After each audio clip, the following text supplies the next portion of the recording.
Satyabhama institute of science and technology, Chennai. Kovai பாஜக வேட்பாளர் அண்ணாமலை வெற்றி பெற வேண்டி தனது கைவிரலை பாஜக நிர்வாகி ஒருவர் வெட்டி கொண்ட சம்பவம் அதிர்ச்சியை ஏற்படுத்தியுள்ளது.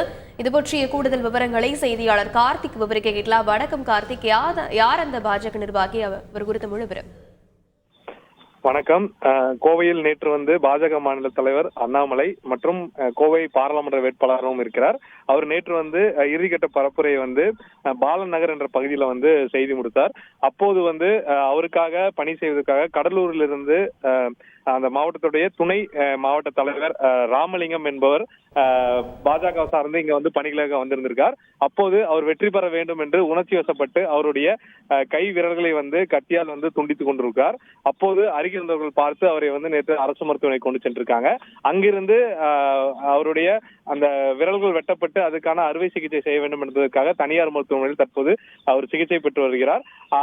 எதற்காக அவர் அந்த விரலை வெட்டி கொண்டார் என்று அவர் ஒரு வீடியோ வெளியிட்டிருக்கார். அந்த வீடியோவில் பாஜகவுடைய அலை தமிழ்நாடு முழுவதும் வீசப்பட்டு வருவதாகவும் நிச்சயமாக அவர் அண்ணாமலை வெற்றி பெற வேண்டும் என்று வலியுறுத்தி அவர் அந்த விரலை வெட்டி கொண்டதாக அந்த வீடியோவில் அவர் தெரிவித்துக் கொண்டிருக்கிறார். மேலும் அண்ணாமலையுடைய வெற்றிக்காக பாஜக மாவட்ட துணைத் தலைவர் விரலை வெட்டி கொண்ட சம்பவம் ஒரு பெரும் பரபரப்பை ஏற்படுத்தியிருக்கு. விரிவான விவரங்களுக்கு நன்றி Karthik. Sathyabama institute of science and technology, Chennai.